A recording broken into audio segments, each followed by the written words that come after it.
राशि। इस वीडियो में मैं आपको सीधी बात बताऊंगा, कोई लंबी कहानी नहीं। अगस्त 2026 में आपके साथ 3 बड़ी चीजें पक्का होने वाली हैं और 2 चीजों से आपको अभी से सावधान रहना है। मैं दोनों चीजें सही तारीखों के साथ अभी बताऊंगा और फिर विस्तार से समझाऊंगा, तो ध्यान से सुनिए। 3 बड़ी बातें। 1, 5 से 16 अगस्त के बीच सूर्य, बुध और उच्च के गुरु तीनों एक साथ आपके 8वें भाव में मिलेंगे। यह एक गहरी रूपांतरणकारी शक्ति है जो शोध, छुपे हुए ज्ञान और अचानक लाभ ला सकती है। 2, 17 अगस्त को सूर्य देव अपनी स्वक्षेत्र राशि में यानी आपके 9वें भाव में प्रवेश करेंगे। यह भाग्य, उच्च शिक्षा और पिता से जुड़ा इस साल का सबसे बड़ा मौका है। 3, 22 से 31 अगस्त के बीच 9वें भाव में बुधादित्य योग बनेगा। भाग्य और बुद्धि का यह मेल आपको बहुत मजबूत बनाएगा। 2 चीजों से सावधान रहना है।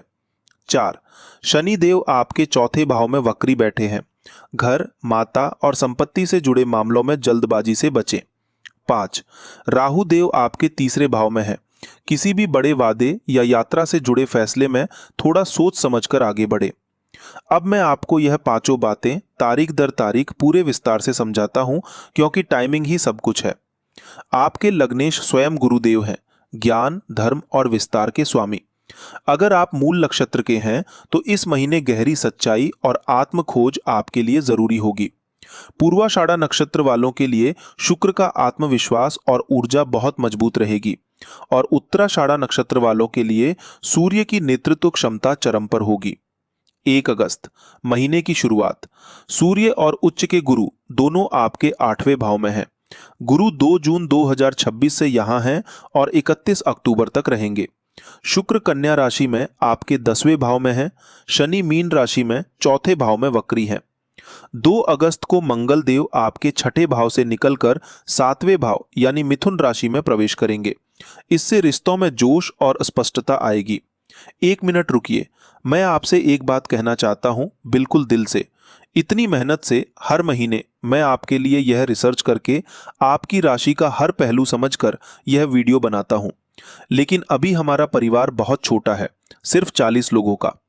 अगर आपको यह जानकारी सच में काम की लग रही है तो सिर्फ एक बार अभी सब्सक्राइब बटन दबा दीजिए और वीडियो को लाइक कर दीजिए। इससे मुझे पता चलता है कि मेरी मेहनत सही दिशा में जा रही है और आगे भी मैं आपके लिए ऐसी सटीक जानकारी लाता रहूंगा। बस इतनी सी मदद चाहिए। अब वापस चलते हैं। 5 अगस्त पहला बड़ा मौका। बुध देव 7वें भाव से निकलकर सीधे आपके 8वें भाव यानी कर्क राशि में प्रवेश करेंगे, वहीं जहां सूर्य और उच्च के गुरु पहले से बैठे हैं। यह तीनों 16 अगस्त तक साथ रहेंगे। जरा सोचिए, सूर्य, बुध और उच्च के गुरु आपके लग्नेश स्वयं तीनों एक साथ आपके गहनतम भाव में। यह मेल गहरी शोध क्षमता और छुपे हुए सच को समझने की शक्ति देगा। साझा संसाधनों, बीमा या विरासत से अचानक लाभ ला सकता है। यह आत्म रूपांतरण और गहरी समझ का समय है।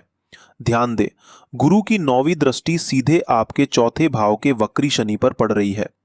इसका मतलब है कि घर से जुड़ी जो भी चिंता है उस पर एक सुरक्षा कवच पहले से मौजूद है। 17 अगस्त असली टर्निंग पॉइंट। सूर्य देव स्वक्षेत्र होकर आपके 9वें भाव यानी सिंह राशि में प्रवेश करेंगे। यह सिंह संक्रांति की पक्की तारीख है। जब स्वक्षेत्र सूर्य 9वें भाव में बैठता है तो आपका भाग्य, आपकी उच्च शिक्षा की क्षमता और पिता से मिलने वाला सहयोग तीनों अपने चरम पर पहुंचते हैं। यह वही समय है जिसका आप बहुत लंबे समय से इंतजार कर रहे थे। आपके 7वें भाव मिथुन राशि के स्वामी बुध देव हैं। महीने की शुरुआत में बुध खुद इसी भाव में है, यानी रिश्तों में सीधी स्पष्ट बातचीत का समय है। इसके बाद जब बुध 8वें भाव में जाते हैं तो रिश्ते थोड़े गहरे और तीव्र हो सकते हैं। शायद कोई छुपी हुई सच्चाई सामने आए, लेकिन महीने के अंत तक जब बुध 9वें भाव में पहुंचते हैं, रिश्ते एक ऊंचे, ज्यादा सार्थक स्तर पर पहुंच जाते हैं। 2 अगस्त से मंगल देव भी 7वें भाव में है। इससे जोश और आकर्षण बढ़ेगा। सावधानी, राहु 3रे भाव में है, तो रिश्तों से जुड़ी बातों में जल्दबाजी में कोई बड़ा वादा ना करें। 22 से 31 अगस्त तीसरा बड़ा मौका। बुधदेव 8वें भाव से निकलकर 9वें भाव यानी सिंह राशि में प्रवेश करेंगे, जहां सूर्य पहले से हैं। मिलकर बनेगा बुधादित्य योग सीधे भाग्य भाव में। यह मेल आपको भाग्य और बुद्धि दोनों का बहुत मजबूत साथ देगा। शनिदेव चौथे भाव में वक्री हैं, घर और माता से जुड़े मामलों में धैर्य रखें। राहुदेव तीसरे भाव में हैं, यात्रा और बातचीत में सोच समझकर आगे बढ़ें। शनिदेव चौथे भाव में वक्री हैं, घर और माता से जुड़े मामलों में धैर्य रखें। राहुदेव तीसरे भाव में हैं, यात्रा और बातचीत में सोच समझकर आगे बढ़ें। अब मैं आपको इस महीने के कुछ खास उपाय बता रहा हूं। पहला, प्रतिदिन विष्णु सहस्त्रनाम या गुरु चालीसा का पाठ करें ताकि आपके लग्नेश गुरु मजबूत रहें। दूसरा, अपनी माता का आशीर्वाद लें और घर में शांति बनाए रखें। तीसरा, 17 अगस्त के बाद रोज सुबह तांबे के लोटे से सूर्य देव को जल अर्पण करें और आदित्य हृदयम स्तोत्र सुने। अपनी कुंडली का अष्टक वर्ग चार्ट खोलिए, सूर्य का भिन्न अष्टक वर्ग देखिए। सिंह राशि में जो आपका 9वां भाव है, अगर सूर्य को 5 या उससे ज्यादा बिंदु मिले हैं तो 17 अगस्त के बाद आपका भाग्य बहुत मजबूत होगा। तो यह रही धनु राशि के लिए अगस्त की 3 बड़ी बातें और 2 सावधानियां। अगर यह वीडियो काम आया तो वीडियो को लाइक कीजिए, कमेंट में लिखिए जय बजरंगबली और एस्ट्रो अभी इनसाइट्स को सब्सक्राइब कर लीजिए। हर हर महादेव। तो आशा करता हूँ वीडियो आपको अच्छा लगा हो। इसीलिए मैं हमेशा कहता हूँ सही कर्म ही आपके सबसे बड़ा सुरक्षा कवच है। एंड इसलिए वीडियो को लाइक करें एंड कमेंट पे जय बजरंगबली जरूर लिखें। एंड अगर आपको ऐसा टेक्निकल बातें पसंद लगता है एंड टेक्निकल आपका जो कुंडली है उसका एनालिसिस आपको पसंद होता है तो प्लीज एस्ट्रो अभी इनसाइट्स को सब्सक्राइब करें।